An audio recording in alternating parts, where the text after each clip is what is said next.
A red Aston, wrecked and proud, sat by the fence like a dare. Mason Carr waved the phones closer. "Get it to run, old-timer, and the keys are yours."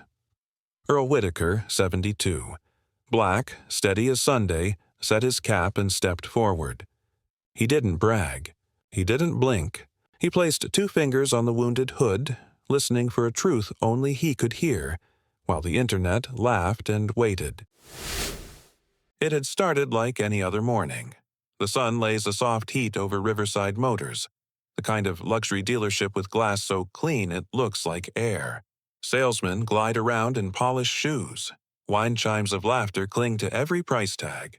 A red Aston Martin, crumpled, silent, and expensive even in ruin, rests by the back fence, sun flashing off broken angles. Earl Whitaker pulls up in a stubborn pickup that coughs once, twice, then dies right at the gate. He's 72, shoulders still straight, skin like polished walnut. He wears a navy jacket that's seen a lot of winters and a pair of hands that have built more lives than they've held. He isn't here to buy. He's here to pick up his granddaughter, Alana, who answers phones near the front. The truck quits on him. Earl tries the key again. Nothing. He breathes out slow. A voice carries across the lot. "Hey now, we got a mechanic in the house, folks." The voice belongs to Mason Carr, the owner. He's tall, tanned, and shiny the way money sometimes looks. His smile is bright. His laugh is brighter. "Sir," he calls out, "tell you what, if you can make that thing run." He points to the wounded Aston. "I'll hand you the title." Free and clear, light laughter ripples. Phones rise. Someone whistles. Earl turns to the red car, and for a heartbeat, something almost like recognition settles in his eyes. He gets out. He doesn't argue. He doesn't joke back. He just studies the wreck like a puzzle that forgot it was a picture. "Come on, people," Mason says, projecting his voice for the cameras. "This gentleman knows cars." "Don't you, sir?" Earl tips the brim of his ball cap. He says nothing. The crowd is kind. And unkind. The special blend you find when people think they're safe. It's all light on the surface and heavy underneath. Somebody says, "Careful, Pops, that ain't your lawnmower." A few laugh. One voice, too young for its own good. "I can hook you up with a bike shop if this goes south." Earl walks to the Aston. Slow, careful steps. He puts fingertips on the cracked hood like he's greeting an old friend. It's quiet enough to hear the highway hum beyond the fence. For a long moment he just listens. Not to the car, because it's dead, but to the silence the car leaves behind. "Sir," he says at last, voice even. "May I take a closer look?" Mason grins and sweeps his hand. "By all means. Maestro at work, everyone." Stay tuned, the phones draw closer. A salesman starts a live stream. Comments sprint up the screens. Earl crouches. He breathes in the sweet, tired scent of gas and heat-soaked metal. He studies a harness near the firewall. He studies a smear that shines the wrong way. He studies a bolt that looks like it told a lie. He doesn't hurry. Every move is unhurried and exact. He's not showy about it. He's gentle, like turning pages in a family Bible. A young salesman leans over the fender. "You really think you can fix that, sir?" Earl doesn't look up. "I'm not here to think," he says. "I'm here to see. Mason loves that." He throws the line to the crowd like a baseball. Folks laugh. They don't hear the weight in Earl's words. "Clock's running," Mason sings. "Think we're at 10 minutes and counting." Earl finds the access panel and works it loose with patient fingers. He doesn't root around. He doesn't fish for luck. He sets each screw in a neat line on the bumper. He checks a connector, then another. His hands don't shake. A man who has steadied other people's lives for 50 years doesn't rattle easily. He pauses over a blackened wire, holds it to the light. He tilts his head the way a carpenter does when the grain tells a secret. That's all he says. But the small sound cuts through the chuckles like a bell. Across the lot, the glass doors slide open. Alana steps out, clutching a to-go coffee and a purse, blinking into the bright. It takes her 2 seconds to spot her grandfather surrounded by phones. Her face tightens. She starts walking fast. "Granddad?" Earl doesn't turn his head. He keeps tracing the line of a loom with one finger like he's following a map he drew a long time ago. Mason beams at Alana as she breaks through the circle. Friend of yours? She stares at him. My family. Ah, Mason says, the smile hanging on like a neon sign. Perfect timing. We've got a friendly wager. Your granddad gets this beauty to purr. I hand over the keys. Think he's got the magic? Alana sets her coffee down hard on a trash can lid. You made a bet with him. Harmless fun, Mason says. Internet loves a miracle. Earl speaks without looking up. Sir, I'll need a Phillips screwdriver. Number 2. Insulated handle. There's a small hiccup in the crowd. A salesman glances around, lost. We, might not. Bottom drawer, Earl says. Red tool cart by the detail bay. Second slot, the young man blinks. Then he goes. The crowd watches him lift the drawer and find the screwdriver exactly where Earl said it would be. The laughter settles. Something else wakes up. Curiosity, maybe. Respect, not yet, but the first hint of it. Alana moves close. Granddad, she whispers. You don't have to do this. Earl's eyes don't leave the harness. Baby, he says quietly. Sometimes you don't get to choose the stage. Only the way you stand on it. The salesman returns with the tool. Earl nods thanks. He shoulders his jacket off and folds it over the mirror like it's Sunday best. Then he loosens a bracket, eases a cover free, and reveals a tangle that should be neat. He studies the mess. He touches a point that shows heat where it shouldn't. He leans closer. His breath fogs the metal. He speaks like a man reading from a simple book. This motor didn't fail by accident. A few chuckles flare again. Nervous this time. Come on now, Mason says. We had a full report. Earl's eyes are steady. Reports can be tidy. Machines aren't. He plucks a tiny fuse between finger and thumb. He holds up a section of loom where a cut has been dressed to look like a burn. The crowd learns what silence truly is. Mason waves a hand. Folks, let's not get carried away. We've all seen shop talk. Earl wipes his fingertips on a rag. He lines up a fresh fuse. He pauses. He listens to the hush gather around him, the way a choir gathers breath. He looks at the car, then at his granddaughter, then at the man with the bright smile. We'll see, he says. He leans in again. The phones lean with him. The sun slides along the red paint and catches in the old man's eyes, and if you were standing there, you'd swear you saw a memory pass across his face, fast as a bird's shadow before it was gone. Somewhere beyond the lot, a train horn calls. On the bumper, 4 small screws wait in a straight line, shining like promise. The crowd stayed quiet now. The kind of quiet that doesn't come easy in a place built on noise. Even the air felt slower, heavier. A couple of the younger salesmen looked from the old man to their boss, unsure whose face to follow. Mason tried to reclaim the spotlight. All right, folks, he said, hands spreading wide like a game show host. Let's give the man his time. I'm sure we'll all get a good story out of it either way. But the laughter didn't come back. Earl kept working, steady and sure. The metal clicked under his hands like it remembered who he was. Sweat gathered at his temples, but his breathing never changed. He reached deeper into the car's guts, his voice calm and certain. This part's not where the failure started, he murmured to himself. It's where someone wanted it to look like it started. A murmur rippled through the onlookers. Mason chuckled. Forced now. Someone? You think we've got a conspiracy in the garage, old-timer? Earl didn't answer. He just lifted a singed cable. This was sliced, he said softly. Then burned to hide the mark. That's not age. That's intention. He turned the cable toward the sun, and the cut gleamed for all to see.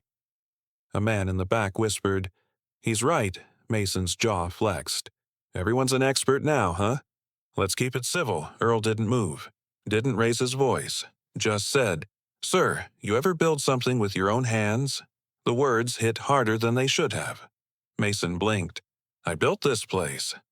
Earl looked up for the first time, his eyes steady and kind but sharp as fresh steel.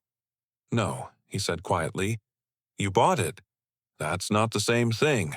The stillness that followed could have cut glass. Even Alana didn't breathe. Earl turned back to the engine and began to piece through the wiring. His fingers worked like they remembered every blueprint ever drawn. Years of labor lined those hands, every scratch a story. He found a module that didn't belong. Outdated, cheap, rewired to fail. "Who installed this?" he asked. Mason's laugh cracked. "It came that way after the wreck. Some fool wrapped it up with zip ties. You can't fix that thing, believe me." Earl smiled faintly, but it wasn't amusement. It was memory. "I've heard that before." He requested a small Torku wrench next. The same salesman fetched it without hesitation this time. Earl loosened 3 bolts, moved a panel, and exposed a small metal plate etched with numbers. He wiped it clean. The crowd leaned closer. He spoke softly, like to himself. "Model AXS 920. Designed in 18 by a team out of Detroit." Mason frowned. "So?" Earl turned the plate toward him. "My initials are stamped right under it." A wave passed through the people. A quiet gasp, a shuffle of disbelief. Alana's eyes widened. "Granddad, you built—" Earl nodded once. "I helped design this engine. Long before it had paint on it." Mason blinked. "That's impossible." Earl's gaze stayed on the car. "It's engraved, son. Hard to argue with metal." Mason stepped back, face pale now, the humor gone. Phones lifted again. But not for mockery this time. People wanted proof, and the proof gleamed under sunlight. Earl continued, voice even. This system was tampered with. Someone knew exactly which sensors to ruin. Just enough damage for an insurance claim, not enough to make it unfixable. "Took skill," Alana whispered. "Granddad. You think it was him?" He didn't answer. Not yet. Instead, he asked for a cable tester, then reached into his pocket and pulled out an old flip phone, the kind people stopped carrying years ago. He snapped a few photos, each click echoing through the stillness. Mason swallowed hard. "What are you doing?" "Documenting. For what?" Earl's eyes lifted to his. "Truth doesn't always shout. Sometimes it just keeps good records." A faint tremor passed through Mason's laugh. "Look, you're out of your depth. That car's a write-off. Let's not make this more dramatic than it needs to be." But there was something in his tone. Too defensive. Too careful. Earl replaced the fuse, tightened a clamp, and connected the cable. His movements slowed to a rhythm that felt ceremonial, like prayer. Then he stepped back, wiped his hands, and said, "Stand clear." Someone scoffed. Someone else whispered, "No way." Earl twisted the ignition. The Aston coughed once, twice, and then came alive with a low, perfect growl that rolled through the lot like thunder at sunrise. The crowd gasped. Every camera stayed pointed. Alana covered her mouth. Earl just smiled, faint and humble. She still knows her own heartbeat. Mason froze. The sound of that engine hitting him harder than any courtroom gavel could. And somewhere deep inside that roaring machine, truth finally spoke. Earl shut it down and looked at Mason. "Funny thing," he said. "When you build something honest, it doesn't stay dead for long." He straightened, brushed off his hands, and turned to his granddaughter. "Let's go home, baby," but it wasn't over. Not yet, because somewhere in the quiet, Mason's world was starting to crack, and Earl's calm, patient truth was about to pull every loose thread. The sound of that engine still hung in the air. A deep, living growl that didn't just fill the lot, it filled the silence inside every person standing there. Phones trembled in hands. A few people even clapped before realizing it wasn't the moment for applause. Mason Carr's smile had vanished. The color from his face, too. For a man who lived on charm, losing control was like losing oxygen. "All right," he said with a shaky laugh. You must have gotten lucky." Earl turned off the ignition. The engine's hum softened, but the air didn't. It was thick with truth. "Luck," Earl said softly. "No, son. That's what it sounds like when something honest breathes again." Mason's eyes darted toward the cameras still recording. "Everyone, let's give a hand to the gentleman here. What a great show." But no one cheered. A woman in a white blouse spoke up. Sir, he said the car was sabotaged. You gonna answer that? Mason blinked fast, pretending not to hear. Folks, this was just… Earl wiped his hands on a rag. You ever notice, he said, how people talk loudest when they're scared of silence? He took out his old phone again, flipped it open, and snapped one more picture of the engine. Then, calm as a preacher, he dialed a number. Mason, he said without looking up. You mind if I take this call? It's from Detroit. The name landed like a stone in a pond. A few people whispered. Detroit. Earl pressed the speaker button. A crisp voice answered, rich with a Midwest accent. Earl Whitaker. This is Victor from Northgate Motors. We just got your photos. The name Northgate Motors meant something. Everyone knew it. The American maker behind luxury engines that competed with the best in Europe. Victor continued, his voice carrying across the lot. That plate number you sent? That's your build. You personally oversaw that model 5 years ago. And the cut wires? The tampering's clear as day. Mason froze. Victor went on. We're opening an investigation, Earl. Whoever filed insurance on that car did so under false pretense. You did good sending this in, the crowd murmured again. Someone whispered, fraud. Earl kept his eyes on Mason. Appreciate it, Vic. I'll send over the full video soon. Understood, Victor said. And Earl, proud of you, man. Still sharp as ever. The call ended. The silence that followed felt like judgment itself. Mason tried to laugh. This is ridiculous. You think I'd risk my name for $2 million, Earl said quietly. The air thinned. Mason's words stumbled. You don't know what you're talking about. Earl's tone never changed. I know what desperation sounds like. I heard it in your laugh. Phones stayed up. No one was leaving now. The man they'd come to laugh at had turned the stage inside out. Alana stepped closer, trembling, pride and worry fighting for space on her face. Granddad, let's just… Earl touched her arm gently. It's all right, baby. Truth don't need to shout. He turned to the crowd. See, I spent 40 years designing engines that outlived their owners. Built machines meant to run longer than the lies people tell. But even a good machine breaks when greed gets under the hood. The crowd stayed still. A few people nodded. Someone whispered, Amen. Mason's hands shook. You're making a fool of yourself, old man. Earl smiled faintly. Then let's both be fools, but only one of us is lying, Mason snapped. You think anyone's going to believe you over me? The old man didn't flinch. They won't have to, he tapped his pocket. You've been live this whole time. The words hit harder than a punch. Mason's face twisted. He looked at the phones. The lenses pointed right at him. The live streams already flooding online. Earl continued, voice even and kind, almost sad.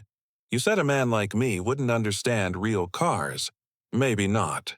Maybe I just understand real work. The kind you don't inherit, you earn. The crowd parted as Earl picked up his jacket. He looked back at Mason one last time. Son, when a man builds his life on pride, he shouldn't be surprised when it collapses under truth. He put his arm around Alana's shoulder. Come on, baby. We've done enough here. As they walked away, the crowd stepped aside. Quiet, respectful now. Mason stood alone, surrounded by the same people who'd once laughed at Earl. But now, their eyes had changed. They weren't looking with him anymore. They were looking at him. Behind him, the Aston Martin's engine gave one final low purr, steady and strong, like a reminder that truth, once awake, doesn't go back to sleep. Later that evening, as the sun sank behind the city skyline, Earl sat on his porch with Alana. The sky burned gold and purple. You knew, didn't you? She asked softly. You knew it was his car? Earl smiled. I knew that sound. I knew my own work. You can't fake something you've built with love. Alana took a long breath. You think he'll really get caught? Earl nodded. Justice moves slow, baby. But it always moves. He looked out toward the fading light, the world turning soft and quiet again. When I was young, he said, I used to think the best engines were the ones that ran fastest. Now I know. It's the ones that keep running no matter what gets thrown at 'em.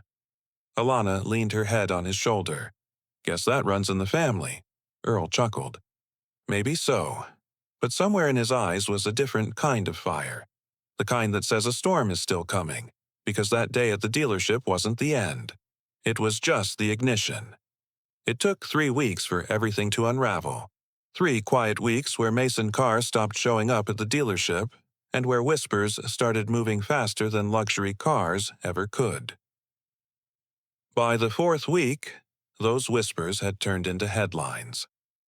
Local dealer under federal investigation. Possible insurance fraud ring exposed by retired engineer. Earl read it once in the morning paper, folded the page, and went right back to tightening a belt on an old neighbor's pickup. He didn't smile. He didn't gloat. That wasn't his way. Alana came running down the porch steps. Granddad, they said the FBI's involved now. Mason's whole company might go down. Earl kept working, wiping grease from his fingers. Well, he said gently, some things fall easy when they're built on pride. He glanced up at her. You still happy at work? Alana grinned. They offered me the general manager spot. Said the new owners want people who care about integrity. He nodded once, proud but calm. Then that's the first honest deal that place ever made. She laughed, though her eyes were still wet from the weeks of tension. They also said they're naming the shop Whitaker Motors. I think they're trying to make up for what happened. Earl just chuckled low. Honey, I don't need my name on a building. I just want it on good work. Meanwhile, across town, Mason sat in a cold room with too much light and no exit. He wasn't smiling now. His cufflinks were gone. His watch gone. His empire crumbling piece by piece. An investigator slid a folder across the table. Inside were photos, the engine, the wires, and a still image of Mason laughing into the camera that day. The caption under it read, Live footage, Riverside Motors Courtyard. He swallowed hard. This is a misunderstanding. The investigator leaned forward.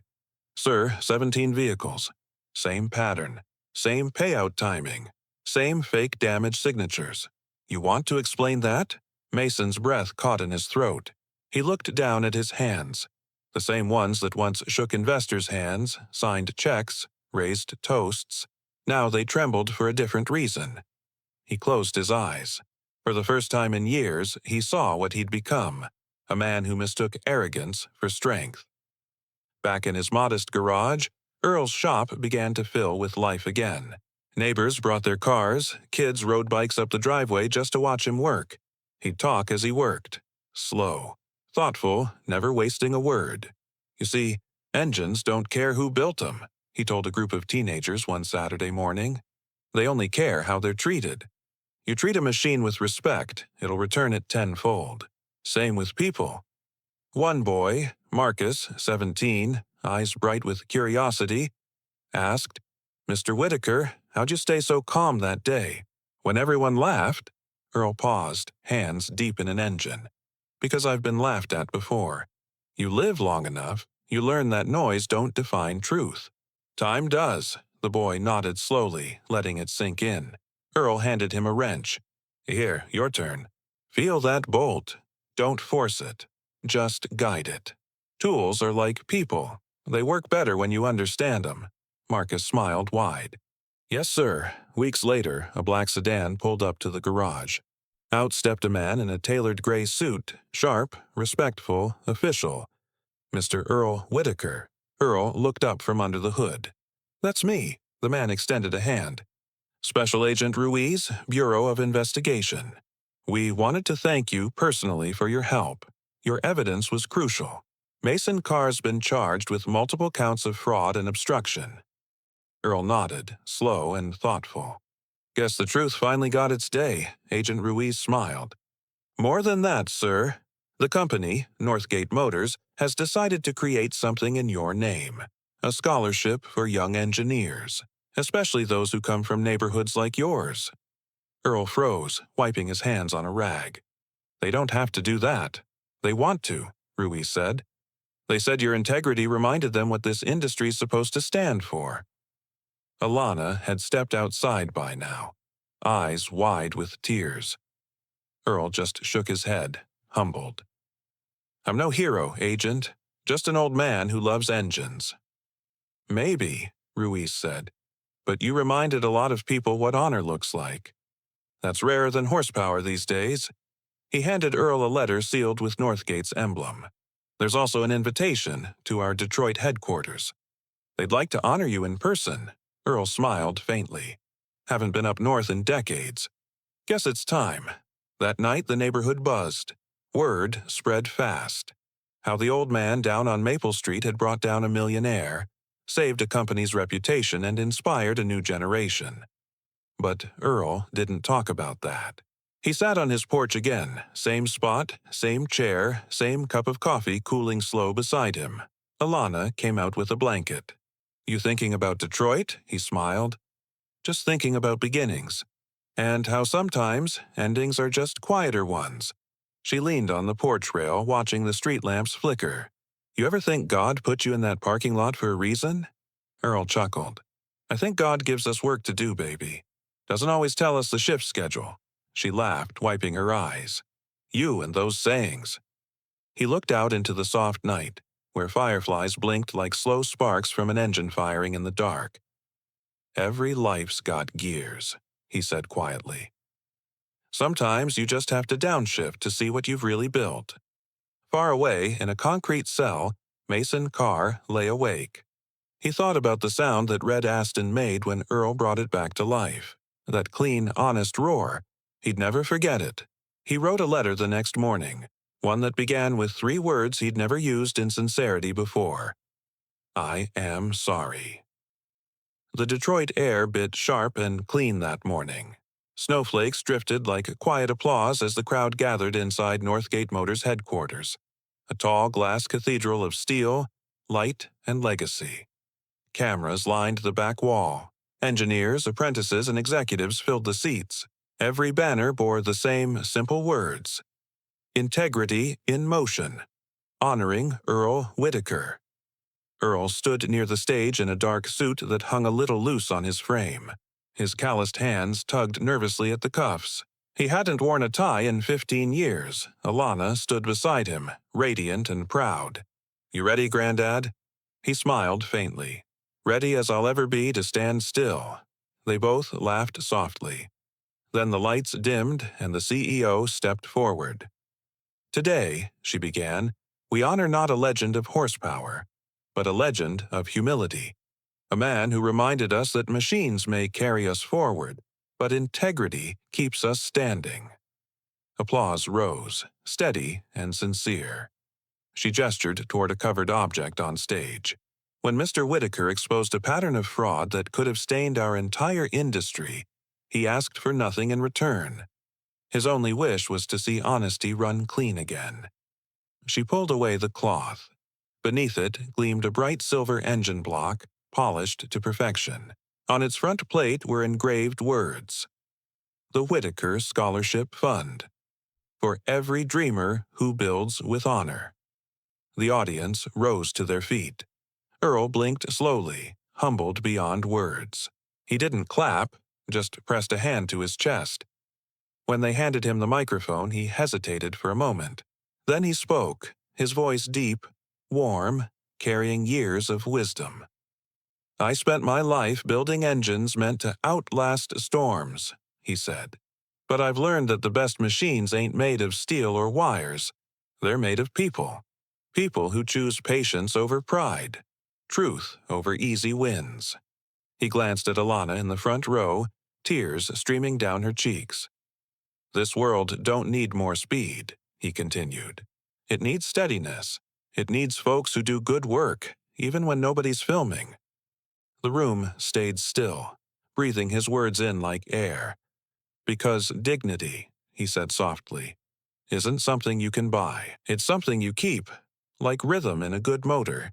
And if you hold on to it long enough, it'll carry you farther than any car ever could." Applause thundered. People stood. Some cried. Even Victor, the engineer who'd taken his call that day, had tears in his eyes. Later that afternoon, as the ceremony ended, a young woman in coveralls approached Earl shyly. Mr. Whitaker, she said, voice trembling. I'm one of the first scholarship students. My daddy worked in a small-town garage his whole life. He used to tell me, keep your tools clean and your conscience cleaner. Earl smiled, eyes twinkling. Sounds like your daddy knew a thing or two. She nodded. He passed last year, but I think he would have loved this. Earl placed a gentle hand on her shoulder.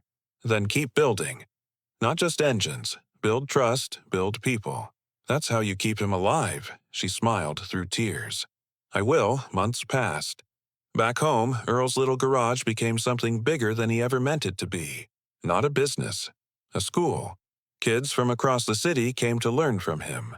Not just how to fix what's broken, but how to understand it. Marcus, the young apprentice, had become his right hand. Always listening, always curious. One evening, as the sun melted low behind the maple trees, Marcus asked, Mr. Whitaker, what's the most important part of an engine? Earl leaned against the hood of an old Buick, thinking. Most folks say the pistons or the spark, but I say it's the balance. Every part's got to pull its weight. One piece out of line, and the whole thing rattles apart. He smiled. Same goes for people. Balance is what keeps us running smooth. Marcus nodded. You think Mason Carr ever found his balance? Earl paused, then sighed softly. Maybe he's learning. Sometimes the quiet after a fall is the only classroom big enough for change. Weeks later, a letter arrived. Handwritten. Plain envelope. Earl sat on the porch when he opened it. Inside was Mason's handwriting. Careful, humble. Mr. Whitaker, you were right. I built nothing worth keeping. But you gave me something to fix. Myself. When I get out, I want to help. If you'll have me, I'd like to sweep your floors just to stay near real work again. Monsieur Carr. Earl read it twice, folded it neatly, and smiled. Good, he murmured. The man finally picked up a tool. That Sunday, the garage was full. Not of cars, but of people. Students, neighbors, parents, even local news. They gathered as the first 10 Whitaker scholars presented their restored engines. Each one gleamed, steady and proud. Earl stood by quietly, arms folded, watching their excitement with the soft grin of a man who'd already seen the finish line and decided the journey mattered more. Alana came to stand beside him. You ever think about retiring for real? Earl chuckled. Retire from what? Breathing. She laughed. Fair point, he nodded toward the students. See them, baby? That's my overtime pay. When the day ended and the last engine went quiet, Earl sat on his porch once more. The air smelled faintly of oil, metal, and rain. The sky glowed orange against the horizon. He closed his eyes, listening to the world hum. Steady, alive, honest. You hear that? He said softly to himself. That's what dignity sounds like. And for the first time in a long time, the man with the quiet hands allowed himself to rest. Not because he'd stopped working, but because the work had finally learned to carry on without him.